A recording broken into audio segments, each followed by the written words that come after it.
Hey y'all. This is me, Barb, and I'm really trying hard not to cry right now. But because I have such a passion for the things of God, I had to get this out of my spirit. I just left a restaurant and this lady approached the counter and she asked the hostess or whatever what was wrong with her waitress, because she could just tell something wasn't right. And then she proceeded to ask the waitress what was wrong, and the waitress said, I just been having a rough day, and I understand it wasn't me that got your order wrong, but I just wanted to ensure that you had a good experience. And so she was like, I'm gonna take the rap for it when my manager finds out, and I don't want my manager to, get under my case, any more than she's already had, any more than she's already have been, And so as soon as the waitress walked away, the lady went and said, she on drugs, isn't she? And the hostess was like, yeah. And then they started laughing. And when the lady turned around, I said, why don't you just pray for her instead of talk about her? So I took that opportunity to let my light shine for God, because you never know what a person is going through as to the reason why they're on drugs. You don't know why they drink that alcohol. You don't know why they smoke that weed. You don't know why they sell their bodies. You don't know why they stay in trouble. You don't know what storm God has asked them to walk through. And you have the unmitigated gall to sit up there and talk about somebody whom you have no idea what they've been through.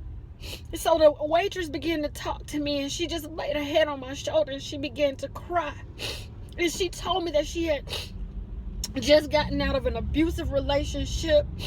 Her ex-husband, knocked all of her wisdom teeth, all of her molars out, and she was having a really hard time. She was behind on her car note. She was barely making enough at two of her jobs being a waitress to pay her rent. And it just broke my heart that lady had the nerve to sit up there and talk about this waitress, not knowing what she was going through. So when you start, you look at somebody and you want to talk about them, you remember that you don't know what they've been through and what God has asked them to walk through. So before you go and talk about somebody, you begin to thank God that you're not in that situation. My heart is so heavy right now, because I can't imagine what it's like to not, be able to make enough money to pay my bills.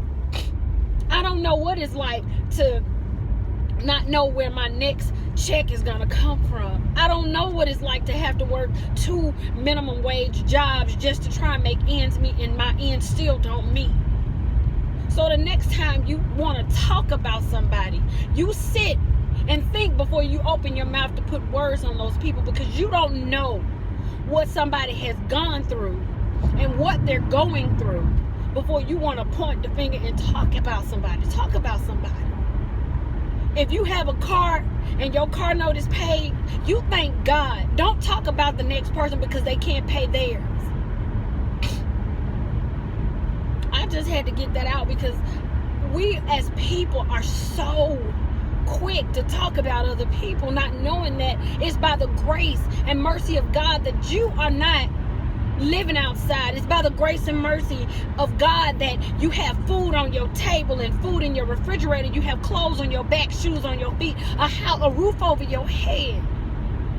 But you want to sit back and talk about somebody. Yeah, you may not be doing as well as the next person, but you darn sure not doing as bad as the person next to you.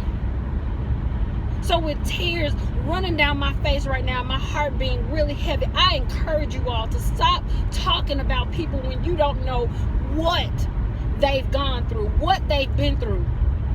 You don't know what happens behind closed doors. You don't know if that woman who dressed like a prostitute was molested by her brother, her father, her uncles, her cousins from the time she was 3. You don't know that that boy that dressed like a little girl, whether or not he was molested by his uncle, his brother, his, whatever. You don't know anything about these people. You don't know why they smoke weed and crack and, can't stay out of jail. You don't know. So stop talking about people and begin to really pray for them. Because, a lot of us say, I'm praying for you, using idle words. And we never open our mouths to pray to God and ask God to help them. You know why? Because we just learn to say that cliche, I'm praying for you. I'm praying for you. Stop saying I'm praying for you and actually open your mouth and seek the kingdom on their behalf if you know God and know that He hears your prayers. I'm done. I'm frustrated right now because that really broke my heart today. That broke my heart. And I just had to get that out of my spirit because it really broke my heart.